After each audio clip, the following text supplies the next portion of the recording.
We are Squawking Dead, a podcast pulverizing episodes of the Walking Dead universe. Sometimes they give you news, sometimes they make you laugh, but most times we go deep. And today we're premiering our episode. Not our episode. It's not ours. We don't own this episode. It's Fear the Walking Dead's fourth episode of season 7, titled "Breathe with Me," the Mo Collins episode, a phenomenal episode, as you'll hear in a minute. We have a little bit of housekeeping for you just before we start. One of the things is June's Holiday Tunes. That's right. If you choose, you can participate with fellow June enthusiasts like Jasmine in the chat right now of this premiere.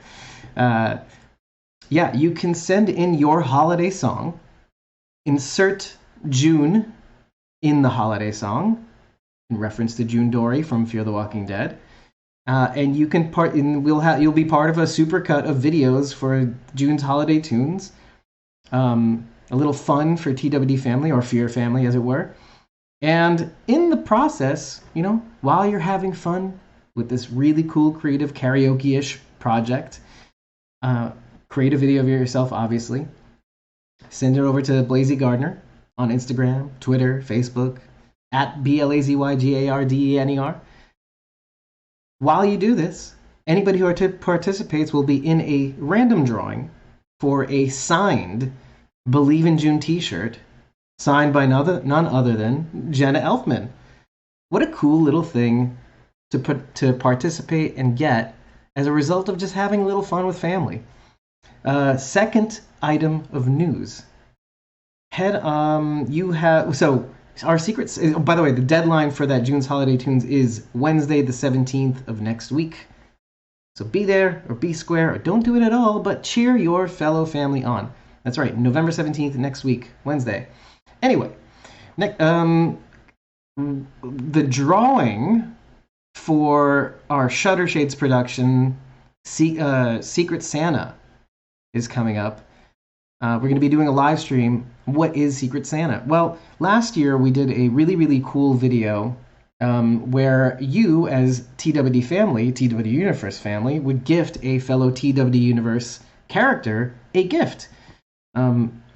It's a mythical gift, something you make up, something you can just say out loud. Oh, I'd like to give Daryl Dixon this Manscaped razor because he's hairy down there and he's smelly and whatever.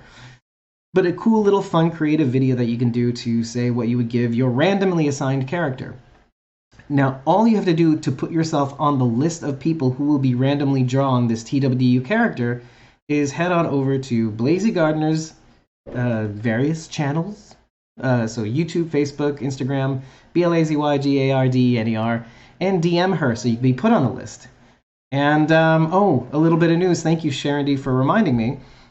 We also have 8 actual actors from TWD Universe. That's right, 8 actual actors participating in the Secret Santa. Now, we're not going to be bilking them for gifts for random TWDU characters, but some may actually do that. And just like Alexa Nisenson of last year, who got, I think it was Maggie, that's right.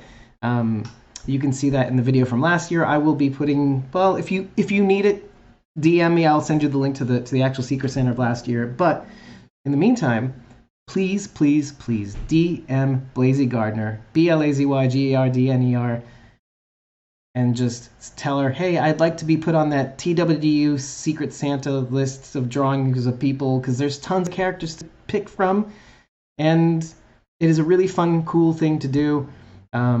We had a lot of fun last year, and, I hear you like fun. Anyways, listen, enjoy this episode.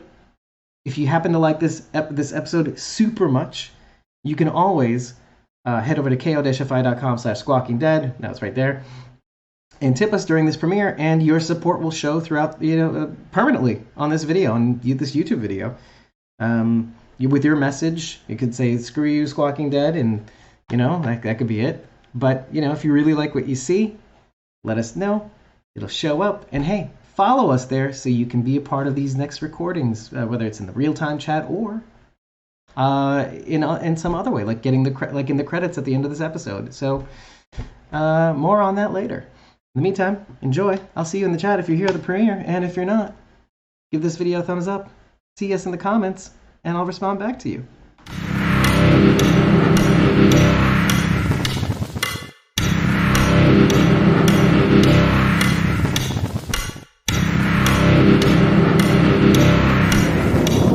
You're dealing with somebody else now. We are Squawking Dead, a podcast pulverizing episodes of the Walking Dead universe. Sometimes we give you news, sometimes we make you laugh, but most times, believe in Jude. Believe in Jude. That's right. Well, it's not about that today. Today, we're talking about Fear the Walking Dead's 4th episode of Season 7, Believe in Mo. I totally... Right. I think it's Breathe With Me? Is that what it is? Okay. Yeah. It's called Believe in Mo. That's what the episode's called. Good night, everybody. That's it. That's all we've got today. Because here's the thing. That's the episode. I didn't necessarily want to get into this episode. The reason being, it's very emotional. And good thing is there are not a lot of notes on my end. There's a lot of movement. What I was saying to Charity last night as we may or may not do a reaction video. I'm not sure. And we may or may not do a reaction video from the World Beyond episode we saw last week that we covered last Saturday. But in the video we watched together, I said that felt like a long episode, even though it was standard 42 minutes of episode. And I was like, it's been such a long time since we've had an episode that aired at a standard length where I felt like, oh, there's so much meat here that it felt long. It felt like I got what I was due. You know, like I forget, and it didn't run, the time didn't run out and then go, hey, what? Oh, hey, oh, it's over already? Oh, that feeling you get every time, right? I felt... Yeah. I have been getting that feeling lately. Yeah, now that you say that, like when the episodes end, I'm like, well, no! Yeah. Yeah, no, I didn't feel that. There was a completion to it. It felt like, maybe it's like the going deep on the anthology series sort of thing that they're doing still with this season. Or, I mean, you know, like they're insular stories. And they're complete stories. There seems to be like a nice... I mean, it's not nice considering what Sarah has to do by the end of it. But it's still, I climbed over this fundamental part of my character. And now I'm able to exist on my own, even though it's very, very hard. I mean, it's one of those things that I saw in this episode that I said, like, how many times in our lives do we, like 16 different somebodies, right? And Sarah gets to be that other somebody finally, you know, and I love seeing that in her, even though it's very difficult. And I don't know if you guys will not be able to see it now, but I've been having goosebumps ever since this episode. Okay, now all you see is hair. I think this is literally my favorite Fear the Walking Dead episode. I thought it was Close Your Eyes at first, and I just seeing Mo be that authentic self that we saw in the interview that we had with her. It was a really good, I know I'm talking a lot, and it was a really good interview that we had with her where we really dug into the nuts and bolts of Mo Collins, but Mo Collins being, you know, assuming the roles of other people whom she's meant to portray, but trying to become a more authentic Mo in the process. And we got to see that here. And I felt like connected to Mo Collins in that moment. I know, I want to cry too, right? I'm like I'm on the cusp right now. Like seriously, I'm on the cusp. It felt so good to see her. Like I was so like proud of her, right? Did you feel that too, or something? I know that's a weird thing to say. Oh, absolutely. Okay. I just kept thinking. I did keep thinking of our interview with Mo and how, and we were specifically talking about the differences between Mo and Sarah, and she couldn't really come up with a lot, right? Yeah. So watching this episode and watching Sarah go through everything that she's going through, you know, minus the details and the backstory and everything, but I really felt like I was just watching Mo. Like this was just her emotions coming through. Like if she really couldn't find her brother, where would she be at mentally, and you know, how would she handle that? And it just, I'm not kidding you. We can't air the Ray Reacts for this episode because I'm just literally crying the whole freaking episode. It's just me sobbing the whole episode. This exists? Yes. Oh, Rach.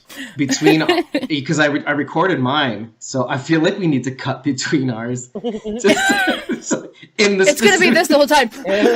Dave's like this. And then you're like, yeah. Like we keep going back and forth. Yeah. And Sharon is just like almost laughing at us crying. only because she's had like 3 watches ahead of us to know what's coming. Like, oh, I can't wait. Right. She's She's like, smart. popcorn's She's smart. coming. She watches it the first time on her own. There's a reason I don't record myself. Yeah. She's smart. She's like, nobody knows how I react to these, and it's gonna stay that way. And now, I know this. I know I'm taking a hard right here, but like, Rach, did you learn performing arts or anything like that in high school or college or anything like that? Learn it? Like drama? I wouldn't say learn. I mean, I did drama in high school. I did musicals and drama, and you know, I did theater when I was in high school, outside of high school. But I didn't take like classes or anything. I didn't learn anything. I just sort of went and like, here I am. Okay, but in the process of doing it, like you were directed in a certain way. Oh, right? Yeah. I say this absolutely. because I remember seeing you in the Jenna Elfman scenes, and I was like, she's going there, and that's one of the things I had a hard time doing when I was learning drama. It's like that was the toughest thing for me to do, was go there. People don't know what That's I'm the talking best about. part, though, man. You get to let go of yourself. You get to forget who you are and just become someone else. That's the best part. That's my favorite part. Getting out of my head and into someone else's. I love that. I think I do that more and more with this podcast, but that's always been the hardest part. Let me give you like the nuts and bolts of like, even like when I was performing music in front of everybody, I was so personally connected to the performance, though. If somebody I knew said would attend, didn't attend, and I had one big gig in Williams in Greenpoint, where I used to live, and it was like my debut performance. It was the Ides of March, or the 15th of March. Many people came, which is great. But then it was just like, this person didn't come. Why didn't that person didn't come? And it was okay. It was a good show. It was a great show. Like, as I kept playing, it was a great show. But all I would think about was all the negative things. Like, I couldn't separate the personal from the. It's just such a shame too, because it's one of those things that knocks you back, and it makes it hard for you to get back up again. And this is a personal flaw. This isn't like this isn't like an every person. No, sort of thing. I get what you're saying. No, I totally get what you're saying. I mean, I've been there too, but you know, then you got to say, okay, well, you know, why weren't they there? Did something else come up? Did you know? I have those thoughts. But then I will make excuses for those people so that I never want to think that anyone's being malicious. Yeah, I don't ever think anyone's being malicious unless they come right out and are flat out mean to me. I'm always like, nah, that's not what they meant. You know, they would have been here if they could. You know, I'm constantly making excuses for everybody. So let's take the podcast, for example. I know it's a little less personal, like than your own music coming from your heart and soul, right? This is something where we get to like mixture ideas and like sometimes it get personal, but like not really. It's imaginary characters in a theater of the world that's completely made up, right? So we can easily go back and forth, be stupid and whatever. And like meanwhile, yeah, a little bit of your personality is involved in that, because you're trying to get people to watch what you're doing and experience the laughter and the deep that we make.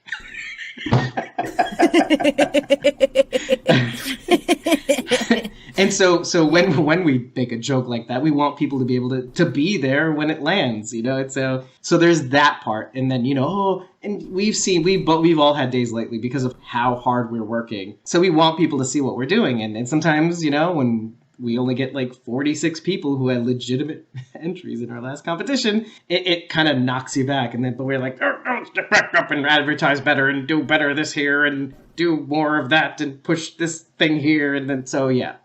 It's a little less personal. I say all this only because it's great to watch you do acting, and it makes me want to do it too. And it makes me think that because of the experience I have with the podcast, I feel like I can disconnect a lot better. And I do some of that now. Like, we were just talking about my contribution to the Secret Santa of last year, where that was me just going through and going there and just allowing myself to yes and Ginny, yes and Gabe. Yes, and together. All three, a throuple. Yeah, so I said all this because, like, seeing Mo do it, seeing you do it, it reminds me of the places I couldn't go because I was too connected to the craft, or not connected enough. Like, it started attacking me and I froze up. I'm remembering a distinct moment where, like, my scene partner was, like, yelling at me because I was a husband who was running out on her. and doing stuff. And then I couldn't separate, like, I wouldn't do that to you. Like, personally, I wouldn't. And I'm like, Yeah. I don't know why I did that. I couldn't shake myself. I couldn't get me out of the role enough. So I don't know. I was just trying to remember that. And I don't know. It just, when we were talking about Mo, it kind of brought that up in me. So that's why I thought of you and then blah, blah, blah. So I'm eager to go back into acting, though. I really do want to do more of that someday. So Yeah, I loved it. I had a great time on stage. I just got comfortable being myself. I'm not ready to be somebody else yet. See, I find it easier to be somebody else. It's me that I'm uncomfortable with. Look at the diverse nature of psychopathy that we all exhibit. I mean, if I'm pretending to be somebody else, and somebody doesn't like that, I'm like, oh, okay, well, it's not me anyway, so. I fooled you again. It's not the real me. Well, that is the real me. Yeah, but if they're commenting on like Walking Dead and they're like, Rachel's so stupid, her theories are dumb, then I'd be like, oh, but that's me. It's just how my brain works. I don't know how to stop it. Those are my feelings. about not real things. Right, not even real things, no. Man. Oh, you would get torn apart in Reddit. Anyway, it would eat. That's why I don't heart. go there. I stay away from the mean people. I don't Twitter and I don't Reddit. Sorry. Yeah, good. This episode is complete. It really goes through almost everything. There are some nice, cool factoids that I did find in the beginning. Ooh, okay. That I decided on a lark to just try to connect the Fort San Vicente that they're talking about to something that might be actual. Not sure if it's in the same place, but I did find something that resembles Fort San Vicente. Can I guess? Because I did some too. I think there's a Sure. Yeah. Fort Ringgold. I think there's a pin on our map. No. Okay. No. Okay. So there is a Presidio of San Vicente. It is kind of like a fort between the Mexican and Texas border. It was kind of like a... Well, let me read out the thing. This way I don't have to like explain it, cold cockily. So Fort San Vicente might equal Presidio of San Vicente. It's in Brewster County, Texas. In 1773, Presidio San Vicente, owned by the Spanish Empire, offered sanctuary for Spanish Texas pioneers seeking passage through the San Vicente Crossing at the Rio Grande. That's in the lower left-hand side of the Texas border. Adobe and Pueblo-style structure serving as a garrison while providing a defensive wall against the native plains inhabitants during the Mexican Indian Wars, which kind of fits what we're seeing. Which the first comment I made in our reaction video is it was like, oh, I love these Pueblo structures, the archways and the adobe walls and stuff like that. That's my jam. That is so my jam. I love that shit. That is beautiful. Mm-hmm. Daniel's continued memory loss persists. Yeah, they were definitely alluding to that. Like, are you sure? And the tenderness in Charlie's voice when she talks to Daniel too is like heartbreaking. Are you sure? God, and No, I'm not sure. man, and there's just no sugarcoating that, like, no pulling him aside or nothing. It's just like it's just all on display, and it just makes me so uncomfortable. A man of such pride. I mean, essentially, I don't know what to make. And no June around to help. That's because she's in the tower with Senior. Biff's palace. Biff's tower. Did you get a little feeling like they're trying to do something with Sarah and the rabbi? Oh yeah. Just that little throwaway line. Oh, Rabbi's been taking care of you this whole time. And like, what? Oh, yeah, okay. You know it. Dogs know it. Rufus could smell it even. Fickle Rufus. Poor Rufus. Don't talk about Rufus that way. We'll We can't go there. We can't go there yet. Don't worry. Yeah. They could make wine and beer together. Or maybe everybody drunk. Maybe wine becomes her forte. She didn't know it. Just stop doing the beer. It's not working. It's not working. Move to wine. Yeah, maybe she'll be really good at that. But then, like, by the end of the episode, okay, I'm being serious here, but by the end of the episode, I feel like a real tangible relationship exists between her and Josiah. Like maybe even like something very meaningful, and I'm not saying. Yeah, I am saying romantic, possibly. Like, I love that there's a question mark there. It's not for sure, but it could be. And if it is, I'm in. I'm so in.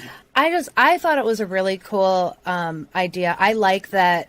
Besides that, the interaction between him and Morgan that didn't really go anywhere. Sarah's really the first one of our group that Josie's meeting, and I think Sarah's the perfect person to introduce him to the rest of the group. I mean, not just with what she's going through and everything, but she's kind of on the edge of like being a little bit newer to the group too, so she could relate to someone coming in and making friends with all these people, especially under these circumstances where she kind of was a bit of a bad guy when we meet her, and then we find bad. out. I was trying not to go there. But no. Let's hold on this. Let's hold on this for a second, just for a second, only because that was the key thing that I liked about this interaction and the fact that Morgan was there to witness that, because she'd been such how many times fuck Morgan in season 4, and she did the same thing to Josiah as well. And just to have that this weird interplay where Morgan's like, at least it wasn't me this time. And he's thinking, okay, it's not just JoJo. Me. JoJo. Oh, that's coming. Oh. Come on. Momo and JoJo. Ooh, Mojo. Oh no. I keep calling him Josie. Momo and JoJo. Or Mojo. Mojo JoJo. I know that they called Morgan and John Mojo, but here we are. Mojo. Yeah. Yeah. I also love that little bit too when Sarah gets Morgan on the walkie and she's like, "Momo, is that you?" And he says, "Oh, that's what we've been calling the baby." She's like, "What baby?" Cute. Yeah, what baby? There's only one baby but around. So happy that there is a baby. Do you know what I mean? You see it in her face. It's like, what baby, you crazy bastard? I'm just glad that you're alive. A baby. I don't care. Cool. There's a baby. That specific scene, her just saying those words in that moment with her face lighting up, that was one of those authentic moments where I felt like a little of her was okay when Mo in our interview was saying she just wants everybody to be okay. I thought of that instantly in that moment. Yes. And that was literally exactly what I was feeling at the time. She was getting emotional. She was getting emotional in our interview when she was saying that. And I felt that in that moment. And she's like, "You crazy bastard. I don't care if there's a baby. Grace too. Oh my God. I'm so happy you guys are alive and okay." And I felt that. That was really great. I don't want to lose track of the thread because you were saying it was great how Mo could introduce Josie. Great. Thank you. You got me on this train. Josie to the rest of our group because she in herself was similar to her. Absolutely. In the initial. Yep. I really like the decision to have Sarah bring this new character into our group because they are very similar. Even with, having twin brothers and being separated and counting on each other and one saving the other. And, a lot of their stories were loosely similar, Like doing bad to do good also, But they did that taking it a little too far. Yeah, they did sacrificing Morgan to do it. They did that with June and John and Dwight, too, because there was a lot of similarities between John and June and Dwight and Sherry. So when they brought Dwight on, they used John and June and all of their similarities to, bring him in. And I remember reading somewhere that somebody was like that anybody else that would have met Dwight, it would not have worked out that way if anybody else had met Dwight first. But, they probably would have killed him. Right. Yeah. But because it was John and June and they were like, "Hey, we're going to help him." And he was missing a wife and John knew what it was like to be missing June and June knew what it was like to miss John. And I guess that's a pattern they use to bring new characters in, pair them with the characters that are very similar. Right. It's funny that you say that because had it not been Morgan, okay, because I keep thinking of this interesting idea while Josiah was doing what he was doing. I kept thinking okay, let's talk about the stalker scene for a second. I see Josiah with the guy and he tells him to strip and on the second watch I'm thinking he could just kill this guy and get what he wants. The dog's going to be able to sniff through the blood, okay? But then I'm thinking, but who does that? Who in this world does it? And then I instantly thought of Morgan and then Morgan and Sarah. And how many times Sarah fucked Morgan over but didn't kill him. But fucked him over so hard. And then but in light of that, Morgan just kept not necessarily forgiving her, but giving her a chance to do good over and over again. And had he not done had he not done Morgan kind of fucked her over a little in the beginning too. Oh yeah, well, she had it coming. Like, I know, if we're doing a tally system though, like, Morgan 1, Sarah 3. Yeah.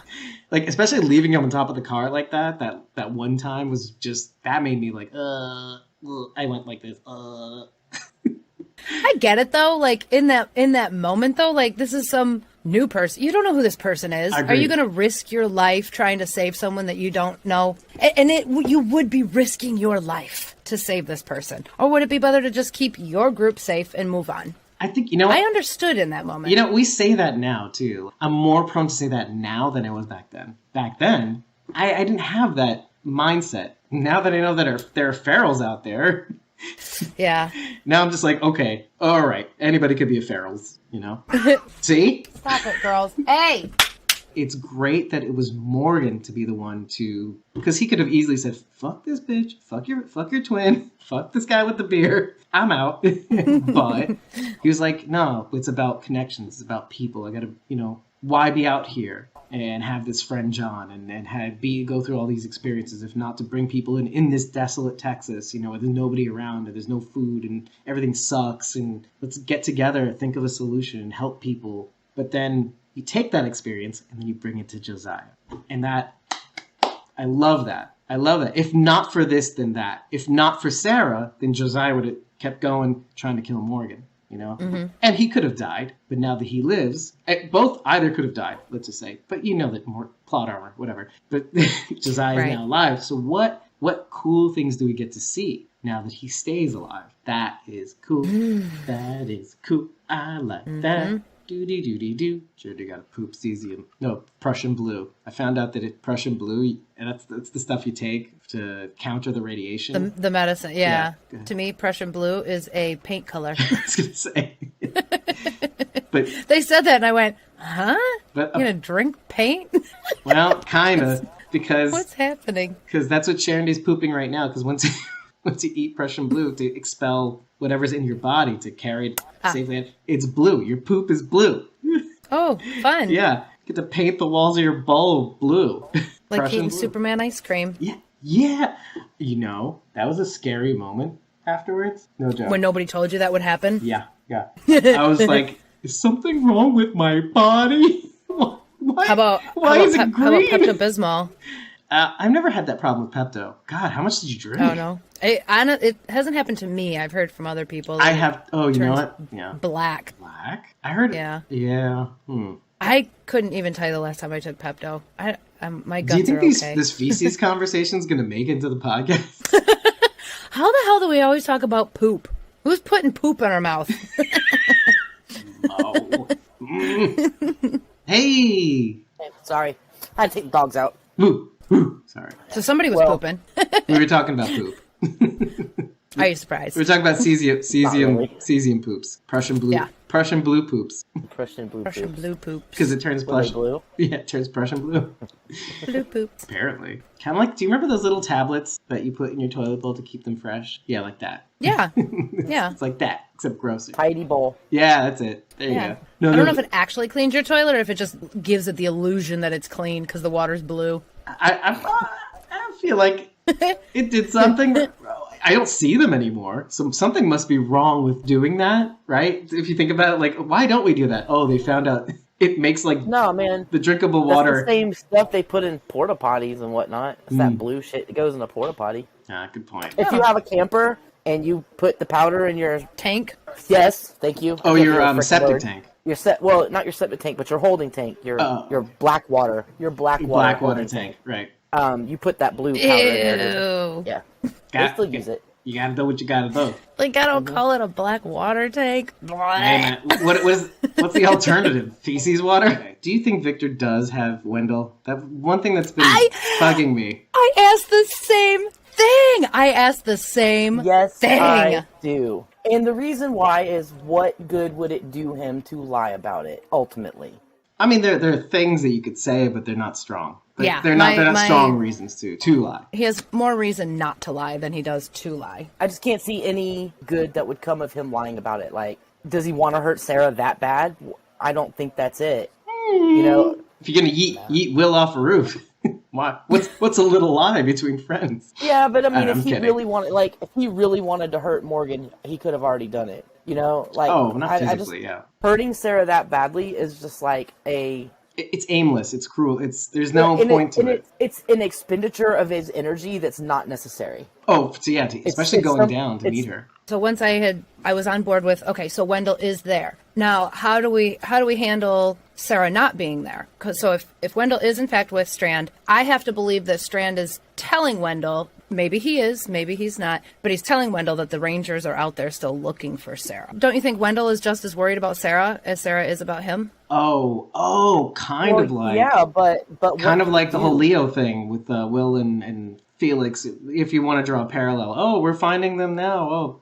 Sorry, we have to go off on official business, civic republic military business. Whoops. Right. I think the only way Wendell would stay there with Victor and not go out looking for Sarah is if Strand promised him his Rangers were actively looking for Sarah. But even if he wanted to go out and look for Sarah and didn't believe it, how is Wendell going to go anywhere? Well, we haven't seen him yet. We don't know if he's got a new chair or... How is he going to even get out?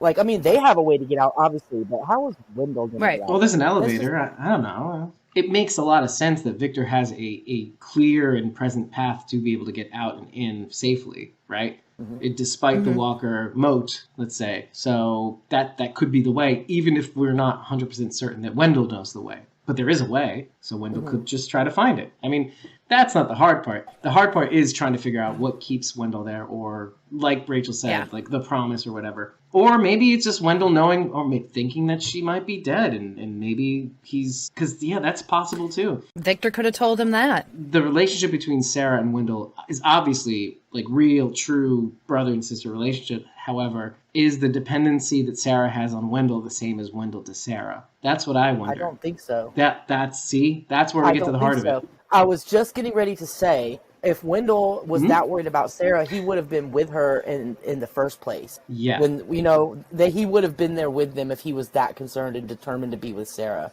Right. I'm not saying it's one-sided. I'm just saying it's Sarah's side. She's way more dependent on Wendell being there than he is on her. Yeah, and we've seen Wendell on his own too. I don't think when they reunited Wendell and Sarah in season 6, Sarah was depressed, man. I mean, she was depressed and down, and Wendell did not seem that way when they were reunited. Even though when we saw him for a second, he was not. She was depressed and upset up until the very second she saw him, and I don't feel like he felt that way. Like he was excited to see her, but it wasn't a deficiency. It was like an additive. Right. Yeah. Yeah. It was like, my sister's safe. Now we know Sarah can't breathe without him, though. I mean, this episode puts all of that into perspective too. She does depend on him to keep her breathing. And I also feel like maybe Wendell would feel like Sarah would not want him to go out and endanger himself looking for her. Hence, I could see that. Yeah, hence the part. What would your brother think? Like, remember when she was saying this to Josie? God damn you! I was ready to say Josiah. Okay, I love saying it that way. Anyway, but but when she says it to Josie, it's the same way. He's basically, what would your brother want? What do you think he would think of you doing all this to get this revenge? Like, wouldn't he want you to just be alive and just breathe? I'm glad you brought this up because I did feel by the end of this episode, at the very least, that there may be a sort of imbalance of dependency on the part of the siblings. And no, it's good to point out. And I'm not saying it's good that we're all on the same page in terms of that doesn't mean it's a shit relationship, but it may also be because we see a lot more of Sarah than we do of Wendell. That's true too. Yeah. Yeah. But of the times that we've seen, I just don't feel like, obviously there's a concern. We've seen Wendell concerned for Sarah, obviously. But seeing this side of Sarah, it puts a couple of things into perspective in terms of how she treats other people. You gave me life, so I owe you mine. That sort of thing. Mm-hmm. And I feel like, if I'm not mistaken, please correct me, but as I was watching it the second time, could I be mistaken in thinking that he went out to the street when he got his accident as a character, not as a person? Was that on behalf of Sarah somehow or somehow connected to? Okay. No. He says a kid chased the ball into the street. I need to say he. I pushed him out of the way. He didn't see the car coming. I did. I pushed him out of the way. He got up. I didn't. So it had nothing to do with Sarah. Okay. That's settled. I'm glad because some people might have that thought in their head, and Wendell saved Sarah as a kid. Like, no, it did not happen. Well, he saved her as a baby. Yeah, exactly. And so that's why I feel the need for her. I've seen the need for her to keep him safe, and all the shit things she does is really essentially for him, or was really essentially to keep them safe. They had to brew their beer. Maybe it was better off that they didn't get saved. I remember before we got on, you said something about things that you didn't like in this episode, if I'm not mistaken. Rufus dying? Oh. Yeah, but even that, Sharon and I agreed was done very tastefully. And if you're gonna do that, I think they did it the best way possible. Sharon, do you want to tell That's Rachel just my opinion. what happened? Dave cried. Damn it! I can't believe I missed that. When the dog first when the yiped. dog got bit. Right when the dog got bit. And even further. I was like, no. And even further. Charlie would have stayed up for us. When he was holding him and he was trying to feed him the beans, he was like, I just thought that would give him some peace. I just can't. And then when he buried Rufus and okay, so here's the thing. I remember when I was with Charity watching this, I almost laughed a little. I don't know why. Like putting the beans on the can of beans on Rufus's mound. It almost broke me out of it for some reason. I can't tell you why. If you push me, maybe we could figure it out. But like it was almost a little too much. It's going a little too far. You're trying to milk blood from a stone, buddy. And yet it still got me. Because then the leash came out and he held on to the leash. And I was just like... And then he kissed it when he stood up. When he stood up, he kissed the leash. Fuck you, Demetrius. Fuck you. Fuck you for making me feel things. But hey, it was...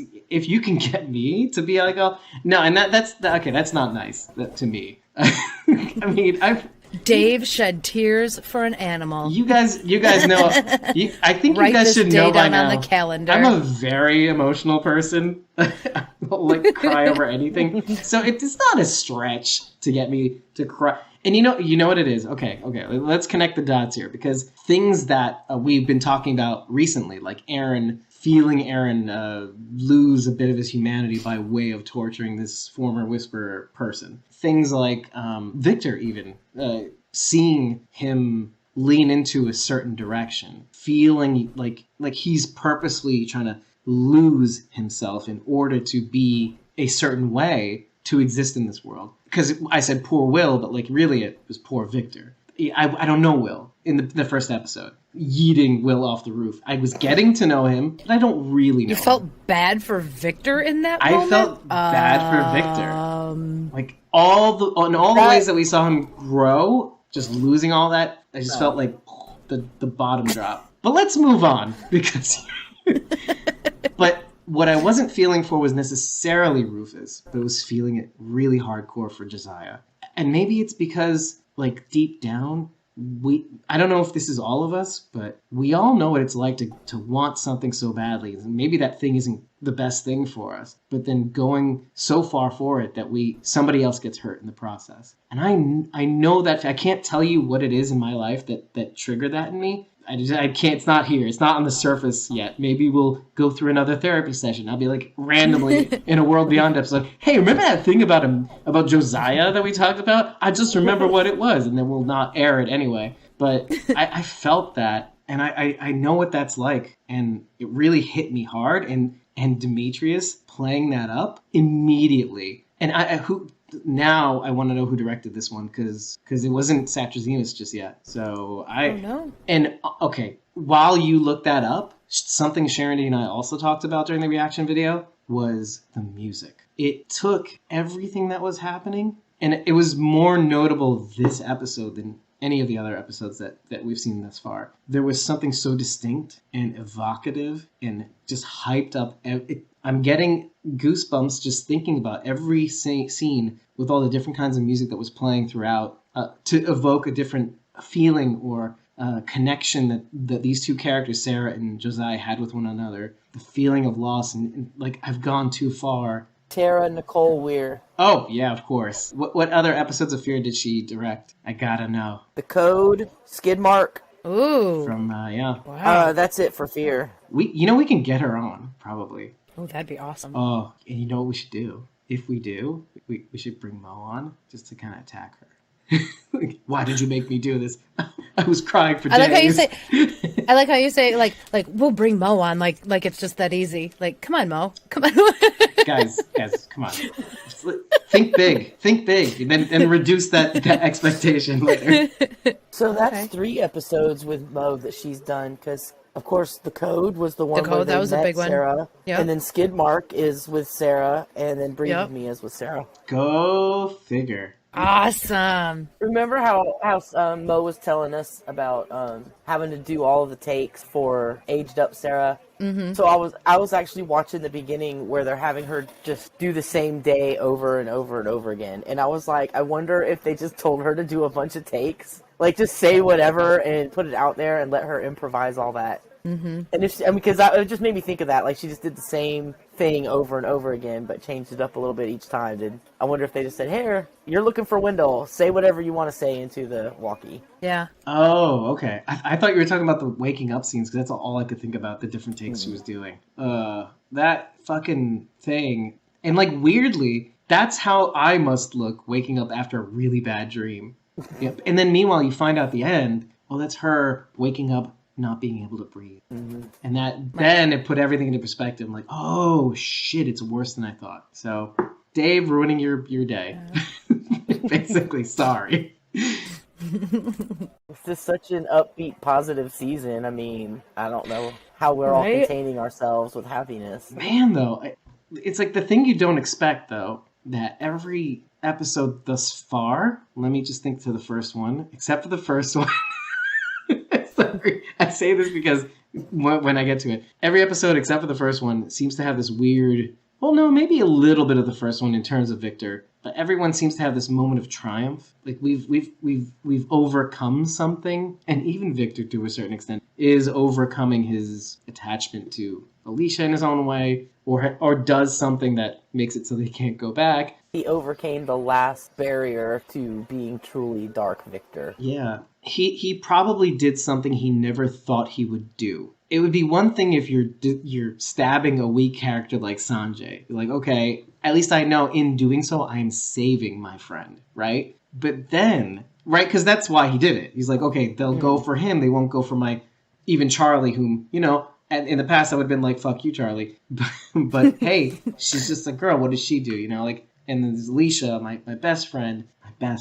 But now it's to get away from my best friend, or at least have her stay as far away from me as possible. This letting go of that connection. Okay, now going on to the other episodes, it's like there's this triumph. Morgan realizing that things are okay being broken, and Grace realizing that, we can move on from this moment. If you learn from June a little bit, yeah, you can move on from this moment. It's okay to be broken. You'll figure it out. It's okay to live in this circumstance. It's your circumstance. You can endure. And then, of course, the June and John Sr. moment from last season, like John Sr. realizing, oh, she's living back in the cabin again. Ooh, and then John shaking her out of it, and pulling each other up together.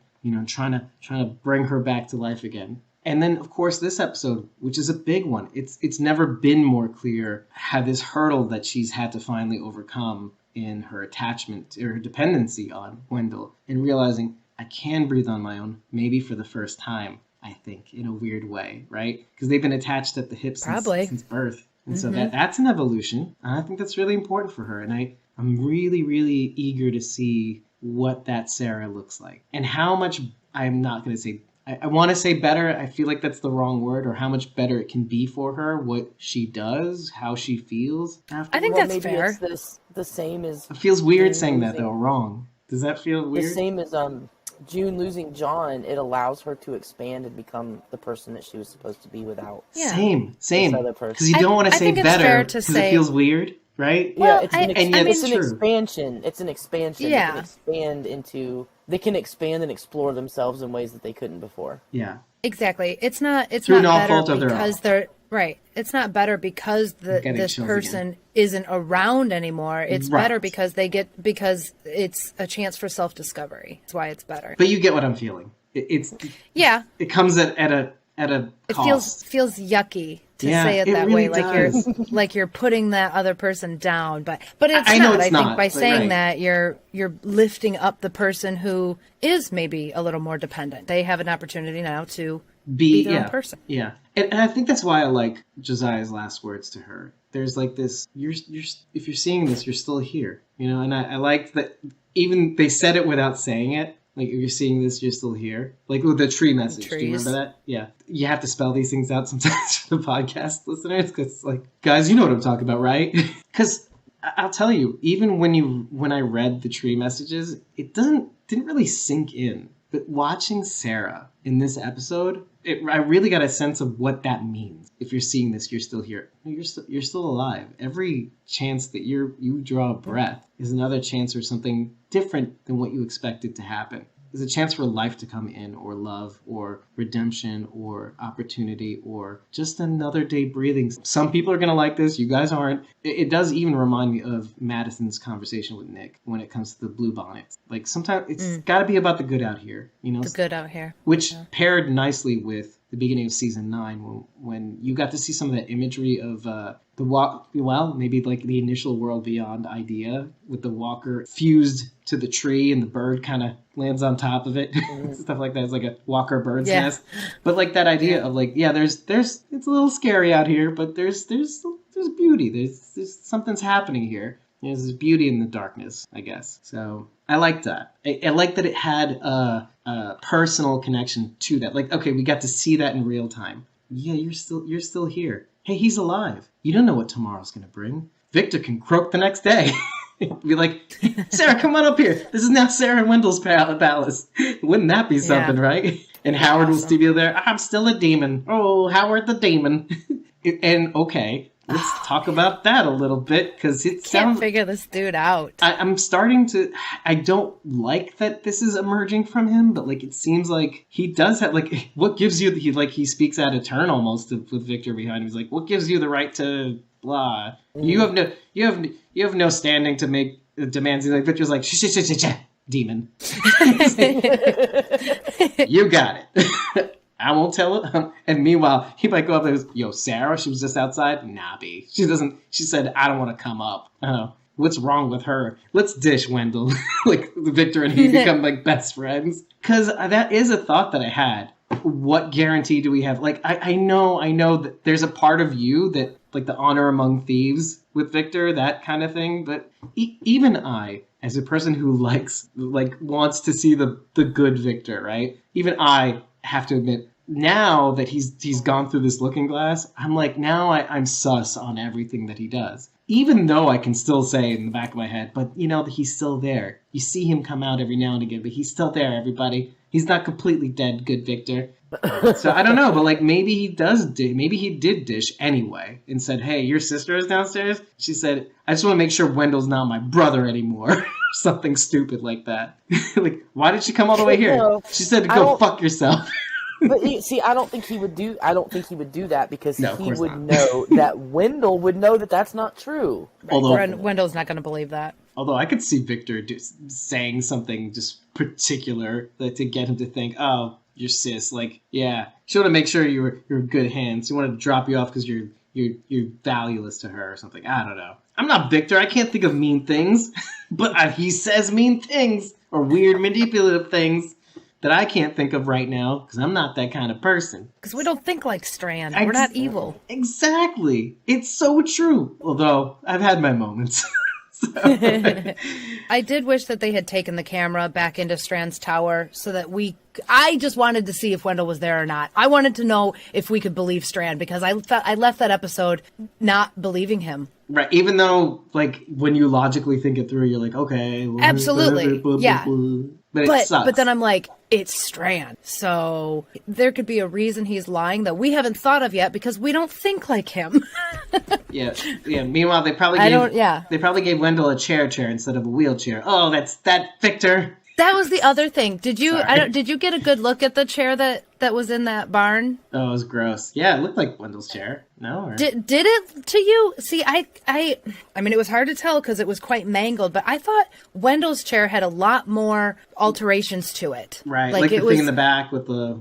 Yeah, the thing in the back. He had like the holder for the gun on the side. He had a rear view mirror to see behind. You know what I mean? Like there were all these gadgets on his chair that I didn't see on that one. But again, it was pretty mangled. So, but I also feel like, and I need to be corrected if I'm wrong. I need to know whether his chair got screwed up from that from the end of season. What is it? End of season 5, mid-season 5. I feel like his chair got fucked up at some point and got replaced with something else. It did. Yeah, so... Because they were dragging him on that skid plate for a while before they fixed his chair. When they had him in Lawton, he didn't have that chair. There you go.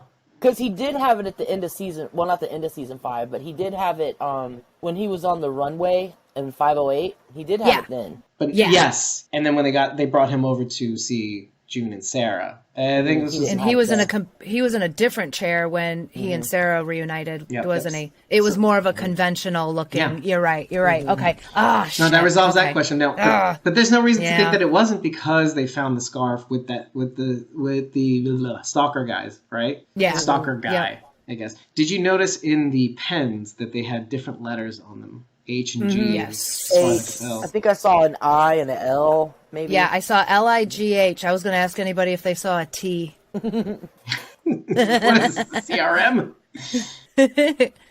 That'd be quite the Easter egg, though, wouldn't it? Spelling out the word light in the letter. Well, I mean, it's obviously the alphabet, and right, it is obviously the alphabet. And if we're talking about dispersion, we're talking about possibly sectors with which to disperse these naked walkers. Again, do not know the purpose and what this nuke has to do with Arnold. What? Yeah. What? So many things. Isn't he on Westworld? Oh, that would be awesome. Same Arnold. I'm okay with the crossover at this point. I'm sorry, but Fear and The Walking Dead, they're just a park inside Westworld. They're just one of the parks. Very big park. I don't like. Simulation. They just nuked the park. How fun would that be, though, if that were real? So wait, their boss is Arnold, and the nuke will get them exactly what they want. And then I thought, okay, Victor does know who these people are, and these are just his enders, in some sense. Maybe. We don't know. But they did attack him that one time, so... Yeah. Well, and he was asking Will about him. Because do you remember... Okay, wait, to further put a fine point on it, the Enders were attacking Ginny, even though she had no idea who they were until later on. The same behavior. Same bullshit. Yeah. So it's a good parallel. Now it just begs the question, like, will Victor be the same way, do the same things, go further than Ginny ever could, which paints Jenny in a better light? Maybe they have something to do with the thing that Will wouldn't do that Alicia wanted. So they all the Enders, the ones that didn't get killed or whatever, left. And formed this group out here. So is Arnold like a schism from Alicia? Maybe Arno is Padre. Is it Arno? Or Arnold? I think it's Arno. Which is essentially the same thing. Arno is literally the French version of Arnold. So he's Pope. Go figure. Arnold marked you. I roll up the tongue. My brain, when seeing the guy have this leaky nuke, which, okay, just after saying, hey, we can't go back to the other place because the leaky nuke is there, the leaky nuke has now been removed from there. So it's like, okay, this Fort San Vicente sounds like a perfect place now. And I'm so pissed. Though. I want more Adobe in my life. Right? Like, it's such a cool little setting. And then we're not in this this nuclear fallout set. Did anybody say if they have a game plan? Like, so Isabel dropped them off at this cool looking house, and she's like, just wait here. Yeah. Forever? Like, what's the plan here? Do we live here now? This is our home? I guess their plan is to try to find everybody and... Get ready for what happens next. They had only been there 2 days when Sarah woke up. Yeah. Yeah. So it's not like they had really had a chance, because they said, I've been out for 2 days. 2 days, yep. Mm-hmm. So it's not like they had since they were on the helicopter. Yeah. Right. Oh, and it's been 78 days. She Sarah has been looking for since she Wendell woke for up. 70 You know, years. that's interesting too when you think about it. Like, okay, that's something that gets lost when you start watching this episode because you're so wrapped into what this drama is. I guess it's not important. It isn't important. It's not a bone to pick. But I completely forgot that she, like you said, she woke up 2 days later. It's like, it's been 78 days and I've been looking for Wendell for 78 days. You know, like on this rechargeable walkie. I didn't feel the span of time, is what I'm saying. Didn't we see June write 79 days on her, or 78 days? 69. I thought it got up to 70 something. 69 was the highest number we saw. Mm-hmm. Yeah. Okay. Well, 69 still was the number she wrote on the last day, the day before the thing fell. Okay. Okay, that was the last day she wrote, and then they were in there for like 2 more days. Right. 71st day they were saved. Yeah. So we're seeing Sarah and Josie like a week, like a week, six a little over after. little over a week after we see, but we don't know how long. So we are going linearly through time. June and Senior have been in the tower for a week, roughly. Like 10 days. Okay. Okay. I was going to say, when they days. wake up, when Senior wakes up, we don't know how long they had been there. Does he say how long he was sleeping for? Oh, yeah. Oh, he does. But yeah. She said, you've been out for days. Okay. So not a clear answer, but days we know at least. Yeah, okay. days. Okay. But it's enough that. Oh my God, are you Morgan narrowing down time? Because it's... Well, now I'm thinking when Sarah and Morgan and Josie showed up to the tower, June and Senior were in there. They were already in there. So you have it in your head that Morgan, when they were looking outside the window, you thought they would see them? I mean, they could have seen something. I don't know if they could have made out who it was, but I'm sure they would have seen somebody on the platform. Yeah. Morgan told them that he had June and Senior in there. Yeah.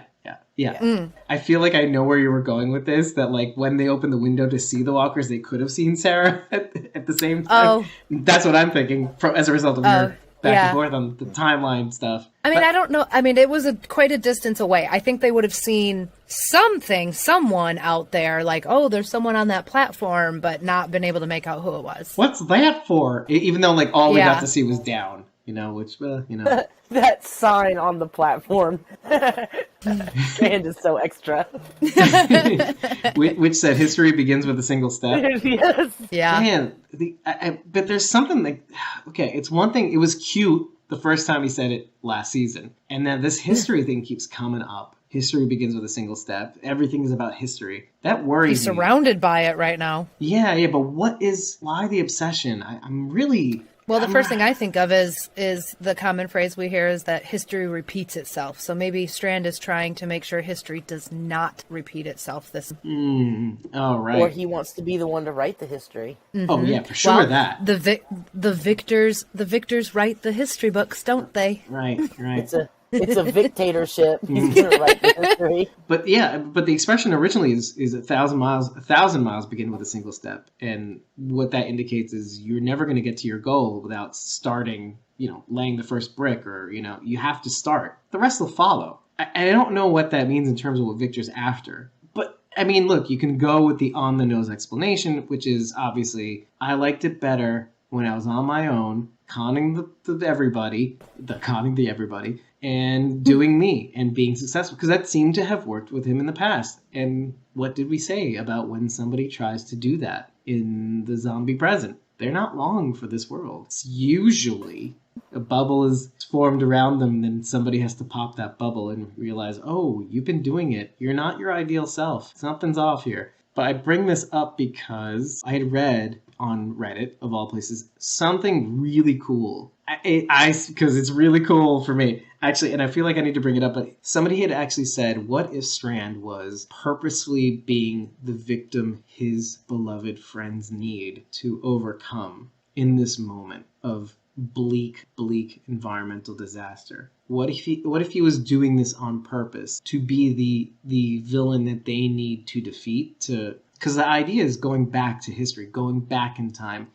Being the common enemy for everyone? Right. To be this weird, like, if it's the do-over, essentially. What if I did this over? I became the villain with which they could slay in order to be able to move on from a horrible thing that I had done. I'll be the thing that they need. It's this weird gift that he's giving them of being this villain that they need to... That sounds very Strandish. To make up for what he did. I thought that was a very cool idea. Now, here's the thing. I don't agree with this theory, but I loved where it came from, so much so after watching this episode, because I thought that is such a weird thing that I could see Victor doing. Now, I have to credit the Redditor, and I will in the blog. Just so everybody knows, on the audio podcast and the video podcast, I will credit the author, and I will link to that actual post. It is fascinating to read. I like where this guy's head is at, the person who authored it. It was very just genuine and very thoughtful. And I know, of course, I'm saying this because I'm hugely biased. I'm so sorry. I apologize to both of you. But I just thought that was kind of a cool, fitting end to a Victor who's intentionally being awful. It's hammy. Doesn't it bother you? Doesn't it bother you that it's so hammy? A little bit, right? It sounds hyperbolically exaggerated. This is what I always wanted Strand to be. No. I get that, but doesn't something... Forget about the actual. I'm talking about just the way he speaks. It's just fake. Doesn't it feel fake to you?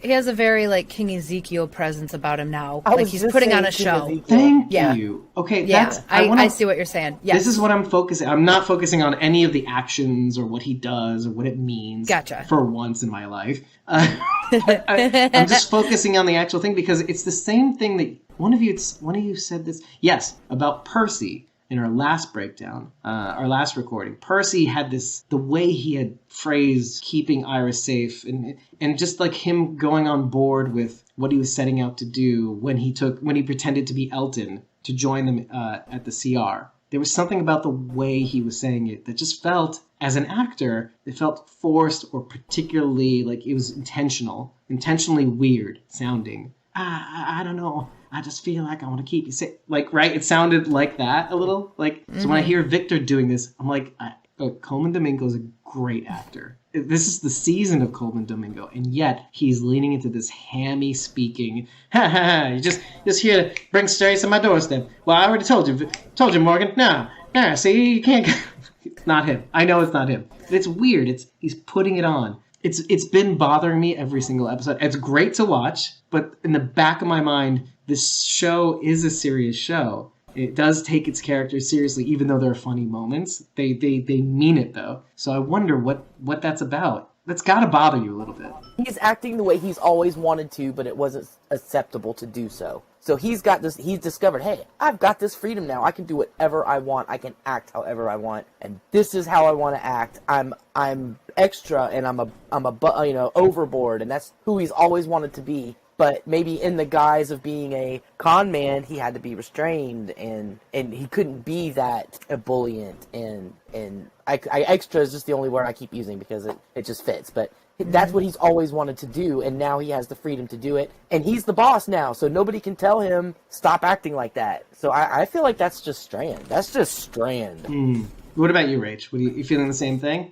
Yeah, I absolutely do. I think, like Sharon said, Strand is finally allowing himself to be who he always was. I think he probably was maybe, I don't know, diluting his personality down around all these other people, trying to fit into what was normal in this group. And now he's like, I don't have to pretend anymore. I can just be me. I don't have to hold back, essentially. Yeah. Mm-hmm. Yes. I have an alternative. This is me fishing, so this disclaimer, I'm not sticking to this. It's not I'm not committed to this thought, but I want to throw it out there. So I'm just giving this to you so you don't go, oh, come on. I'm like, yeah, I know, come on, I know. Alternatively, and I think we've all felt this way before. Sometimes, you know the expression self-fulfilling prophecies, right? When somebody makes you feel like you are a certain way, you almost become that because that's what they expect from you, right? I feel like sometimes when we see Strand being this hammy, inauthentic, I know you say authentic, but there's an inauthenticity to the way he speaks enough to make me think sometimes that, oh, this is what they expect from me. I might as well give them what they asked for. I see possibly, I don't know, but we have to throw it out there in case it comes up later. But I see a man who maybe even also may feel like I did this thing. Now I can lean into it and then live life without attachments and live life and keep going and be safe and have a life worth living. That's appropriate for the kind of person that would kick his friend, essentially, into a pit of walkers that would slow down the nuclear holocaust to the point where it ends up happening, or then committing this thing that let's keep going. Let's double down, throw Yeet Will off the roof so that at least he'll never like me again. Because that's what they expect from me. I've gone too far. Let's just keep going. That's what they see me as. So I might as well be the thing that they expect of me. Like, I might as well play this part that they expect from me. That sounds like what Strand would tell himself, too. Yes. That's all I'm saying. Instead of taking the responsibility and saying, this is just who I am, he's going to blame others and say, well, this is what you wanted, here's what you get. Yeah. But and gaslight, we too, all know, right? Yeah, but we all know, like, no, dude, that's just you. I don't know about we. You didn't need. I don't know about we. Okay. You don't need any help. You don't need any help. I think regardless of that, I think that's really, like, again, really sad in a sense. If you think about it in terms of this, there's like a sadness to, like, well, I guess I don't need this anymore. I don't need this from yet. I guess this is the way I'm going to be seen from here on in. And then I thought, because as this fucking asshole voice in the back of my head kept going, it's not too late. It's never too late. But then I also thought it in two directions. I thought it in like, oh, I'm going to make it too late.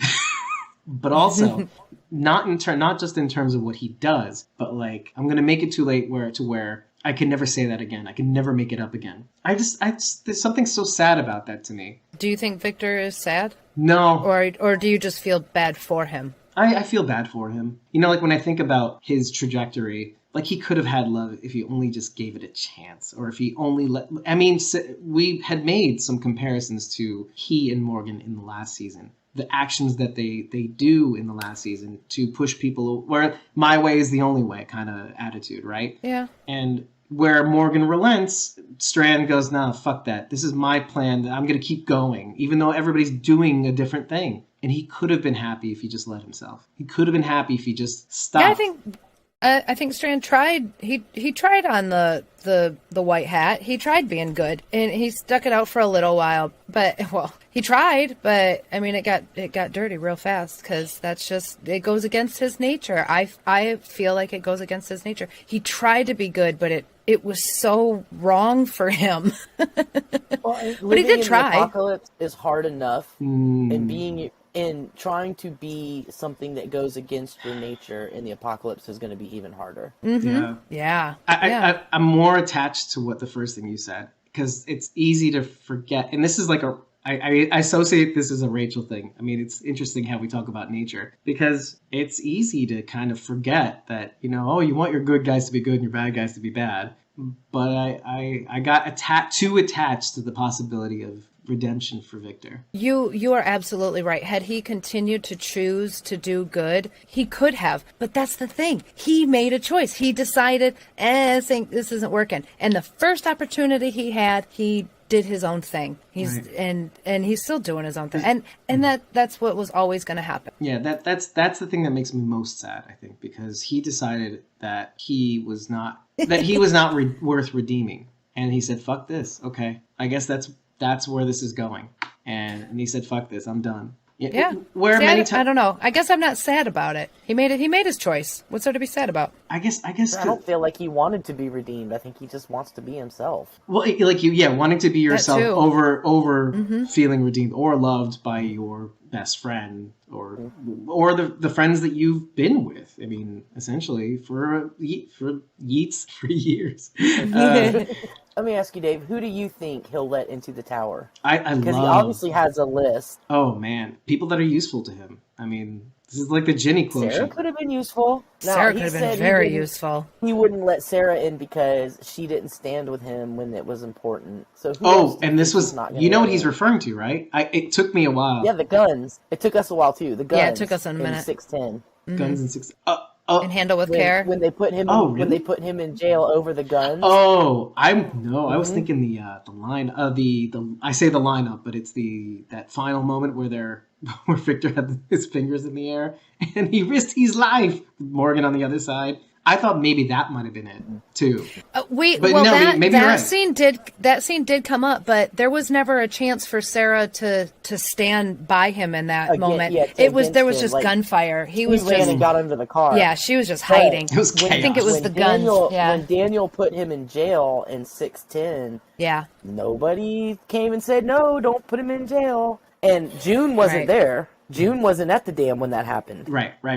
Lucky her. Neither was Senior. That actually brings an interesting key to this, because we bring this up every now and again, but like, how would that interaction go between Daniel and Victor if they saw each other again? Well, especially like if Daniel's forgetting shit. Who all knows that Strand tried to kill Morgan? Because Daniel, Sarah, Lucy, Al, and Charlie were all at the Navy base when that happened. They have no idea what happened between all of them on the sub. The only people who know are on the sub. Right. I almost said Austin. Dwight, June, Sherry, Grace. Yeah, that's it. Yeah. And Senior. Mm-hmm. Yeah, who notably says this out loud. So then that's interesting. That's why that's even more interesting. That reminds me. Jen Wakely. I'm shouting you out, Jen. She said, I love how Senior refuses to forgive Victor for almost killing Morgan, but is super willing to forgive Dakota for actually killing his son. Yeah, how fucked up is that? Come on, Senior. Well, but that's easy, though. That's an easy one, because he sees Dakota as one of Teddy's victims. Like, oh my God.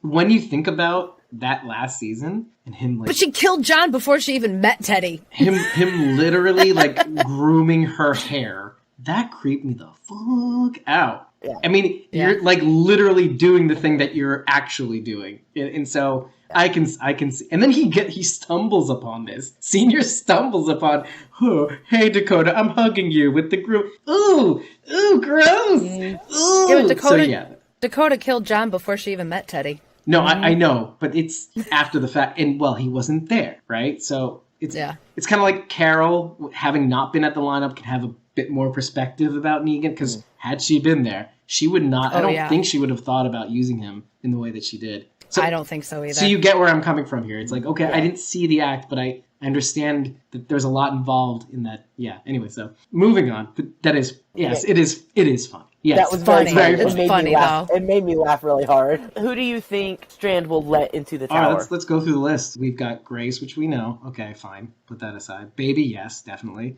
Now let's move to the others. Luciana. I think so, right? Because she was the warrior in Colonia. She was also at the dam though for Handle with Care. If that is Strand's criteria moment, if that's the moment he's thinking of, like, okay, who was there when they threw me in jail and just let this happen? Like, they might all be on the no list. Is it everybody though? I mean, would he say that to? Because I wanted to go to Daniel specifically because of this, because I feel like he would want to. Especially after offering Daniel a place in Lawton, and I'm sure he'll see, because he's an OG. Daniel's an OG, and he has these specific set of skills. So, like Taken, if you get the reference. What's his name? Gotta remember how to use Liam them. Neeson. Yeah. But the fact that memory loss is kind of like all over the place. Like, but these are things that are instinctive. That was also pre-Nuke Strand, who was still trying to be the good dude. True. He's totally thrown that over now. But even us beforehand, when we were still thinking he might be stranding, thought he wants Daniel because he wants him to do some specifically nasty things for the Enders or whatnot, so why wouldn't he want to do the same thing after the fact? He's, like, useful. I mean, but I don't know. But then we talk about Charlie. And that, I could see him wanting Charlie too, because of his sneaking. I could see him letting Charlie in. Yeah. Although, just like Sarah and Wendell, I could see him taking one over the other in order to motivate one to do their thing, while the other is going, I wish I could be with the other person, but Victor won't let me. It keeps them motivated or something. Or I don't know what his plan is, but... Dwight and Sherry. Oof. I guess we're going to get to see them in the next episode, by the way, it looks like, right? Dark horses. Oh, what was the... Strand would probably try and recruit them. Like, come work for me. I mean, if they worked for Negan before... Or, well, yeah, that was under duress. Yeah. Well, this would be too, right? I mean, look at the shelter they're in right now. It's not much of one. Or they were when we left them in last season. It's like a Oh, yeah. Yeah. It's not like a underground bunker. It's a storm shed. A do-it-yourself background bomb shelter under there. Yeah, or just like a storm cellar. Yeah. A root cellar. That's what it's called. That's what it is. A root cellar. Thank you. Yep. I don't know these things. I'm from the city. What's a cellar? Anyway. Root cellar. Doesn't make any sense. It's a wasted space. What purpose would Dwight and Sherry serve? What would they be useful for, in Strand's view? I mean, Sherry was a leader, I suppose. Well, his rangers are just going out picking shit up and bringing it back. I mean, they could do that. Maybe the stalkers are the old rangers that are left. Then Strand could definitely recruit them. You don't have to bring all these people back, show, but you could at least mention them and tell us where the hell they all are. You know, like the kids. The kids and Tess. I mean, just say, Grace, just say where Samuels. they are. Where's Samuels? You don't have to show them. Just be like, hey. And Strand could be like, yeah, I recruited Ranger Samuel. She's working here. But you don't have to show her. Just say that she's there. Right. Just mention her. Just mention tell them us all. where they are. See, please. You notice what you just did, right? You're blaming it on Strand. What I predicted? You'd blame it on Strand rather than the showrunners. Guys, I'm right. Because the theory is working. If we make Strand a supervillain, everybody's going to look away from Andrew and Ian and go, Strand? Oh, Strand. Ooh, like Strand's writing the show now. Exactly. Like he's just so extra and extra bad that they're like, ooh, now they won't criticize us. They'll just look at Strand and be like, ooh, Strand bad. Ooh. I know we're going back to Josiah, which we didn't talk about for an hour, but I thought a really cool thing about his choice of weapon was that it wasn't really a weapon, and his prospector's getup, and that he's a very ranger. Versatile tool. I liked it. Yeah, it's a multi-tool. Yeah, I mean, it did some really cool damage. I'm not gonna lie.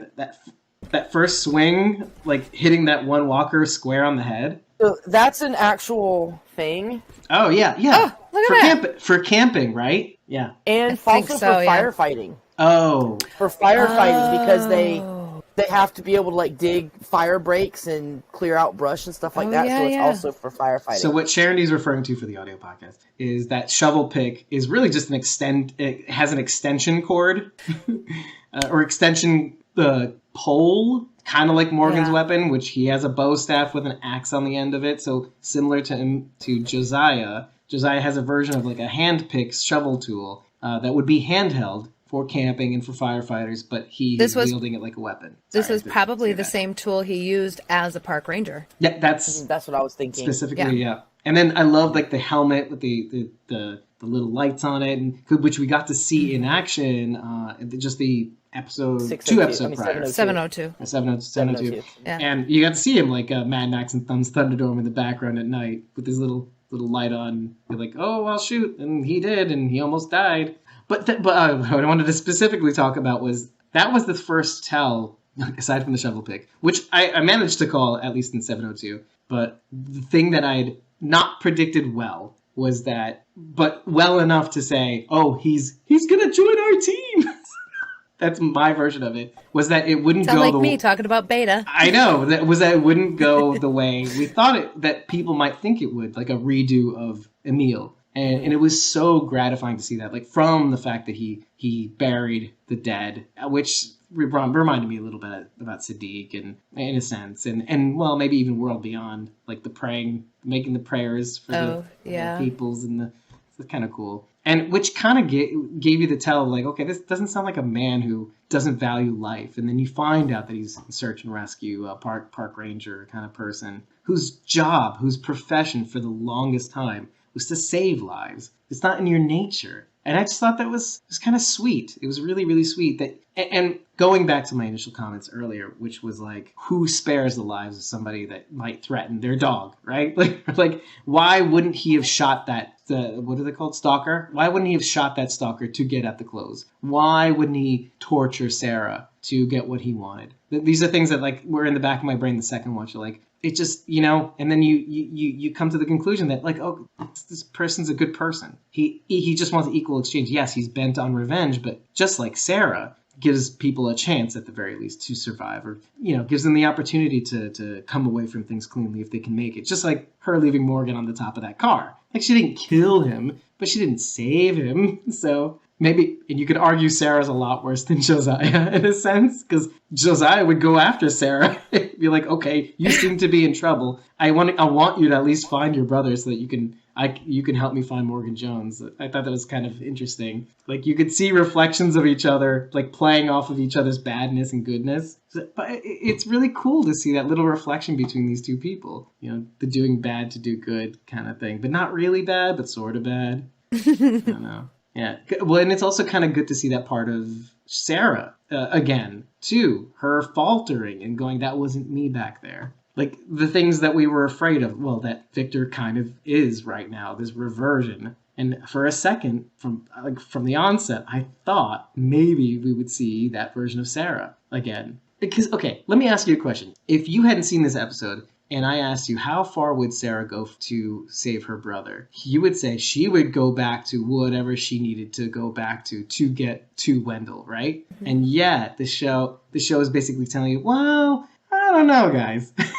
Let's show you an episode where she encounters a character much like herself, bent on revenge over their twin. And now let's see what you think. And I like that it asked the question we thought we knew the answer to. And then it showed us, well, not exactly, guys. A what if episode. Well, I guess what I'm thinking is Sarah did pretty much go through anything and everything to find out where Wendell was. So I don't understand.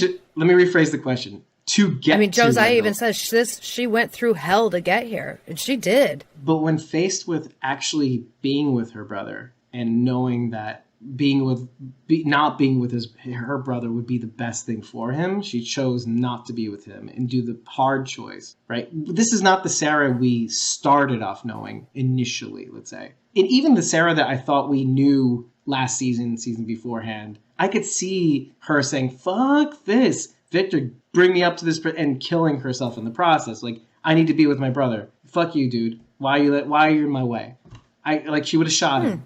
In my head, I keep thinking, yeah, she's good now, but I could see her going through hell. And you see that in the beginning of this episode. If you want your teeth, you better let me through. She says this to her friends. Lucy. Yeah. Lucy, yeah. So I bring this up only because there is something interesting in seeing her, how big I don't want to say transformation, big a triumph this episode is for Sarah in evolving the way she has to she's gone next level. Oh, she's out of our reach, guys. She's going to do great things now. I am curious to see what happens with her next, but it's good to kind of recognize that we may have thought one thing about Sarah beforehand, but we were seeing a whole other Sarah on this other end of things. And I'm here for it. I'm so here for it. Like, we don't know what's going to happen next, and they better do the same thing for Luciana. Maybe it's for the kids. Maybe they'll do something with the kids. And Charlie. Just tell us where they are. I get with COVID filming and everything, I understand the precautions have to be taken, and I don't want anyone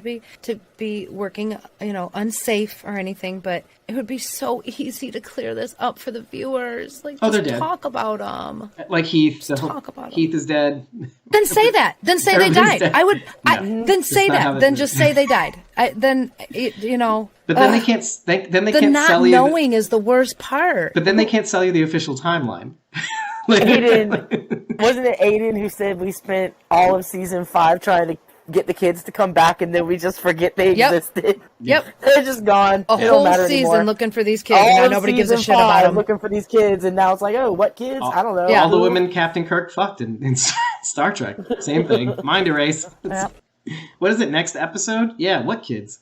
Hey, am I wrong? And now everybody's like, oh wow. What kids? There was a reference, though. There was a reference. It was Derek's notebook. It was the school. Essentially, it was near Tanktown. It looks like it was run by a woman describing Luciana. Do you remember when we read this out loud on air? Mm-hmm. So they were in and around Tanktown because it was the safest place for the children. Now I'm a little worried because Tanktown burned down. The school is where Teddy took everybody after Alicia burned the holding. Mm-hmm. Oh, fuck this. Oh, fuck this.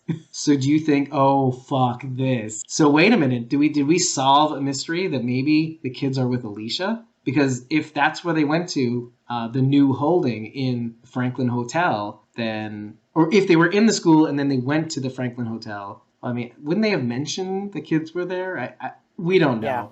There's no real way to tell, but that would be an interesting place for them to be, though, right? If you think about it. I think if the kids were at that school and the scouts showed up to the school, because let's be honest, scouts would show up before Teddy and anybody else. They'd go make sure the area was secure. If they found the kids there, I think they'd kill them all, just like they did with the bunker at the Franklin. They took everybody out that was there so that they could the politicians. space. But yeah, but kids are the beginning.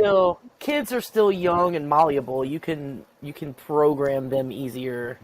Look what he did to Dakota. Gross. Yeah, she was already fucked up, though. I can see that happening. He kind of twisted her up into knots, though. He was like effortless. I mean, she saw. That's what he does. I mean, and think about it, he sees in the right age group, or just under, maybe just the right age group of all his victims too. No, just under. How but old still do you think in his the range. victims were? Oh, okay. I'm like, well, like his victims were like lower 20s, lower 20s, or late teens, 18. Yeah. She's probably like 16, 17, right? It's gross. It hits a certain tone that we may have lost along the way with Fear the Walking Dead, but man, does it hit it? Hit something.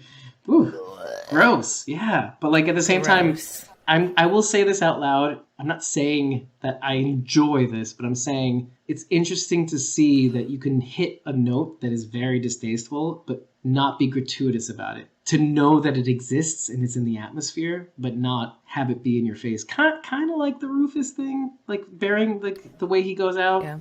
So the same goes to Teddy's grooming Dakota. Like it's gross. You get a flash of it, and then you're like, oh, I know that exists now, but I don't see how gross it could have been or whatever, Yeah. But now it's in here. So, well, listen, the power of influence, but at least they're not abusing it. So credit where credit is due. Right, John Sr. finished up that grooming for us. All right. And then polished it off post-nuclear explodum. Maybe just one more time in case it wasn't clear how much I loved Mo's performance this episode, just so we can drill that in. I'll say this much: I never really rewatch episodes. I might watch because once I feel like I've pulverized it. I'm not saying it's dead to me. Just don't misread me. But I just it's been done. Let's think of it fondly because I have notes now. We studied the episode. I gotta watch it again. After we talk about it, I like to go back and watch it and see all the stuff that we talked about. The worst part. Okay. Let me say. I think I know why I don't rewatch shows, because then I'll do this thing where I'll be like, oh, I should have talked about that.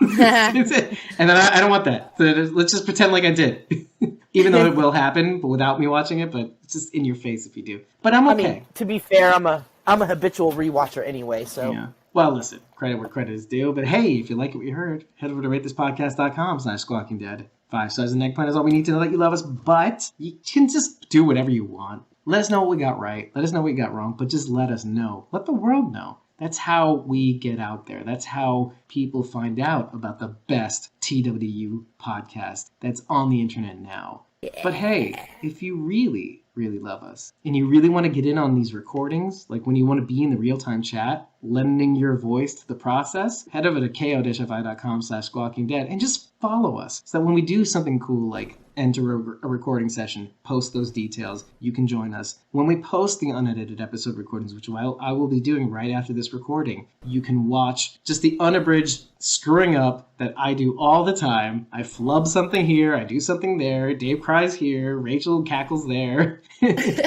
Sharon's audio gets cut out, the dog hits its thing on the table.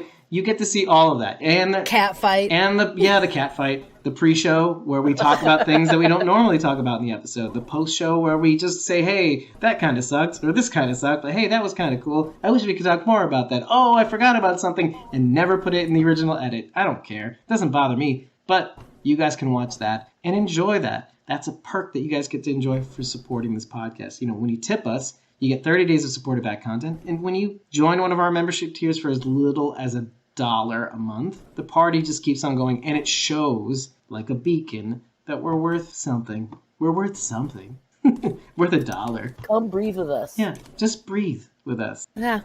If you're watching this, you're still here. Thanks for being here. I've been your host, David Cameo. I was joined by Cosmom09, Rachel Bird, and Sharon D, aka Lazy Gardener. We'll see you in the next one, folks. Take care. Bye. Bye.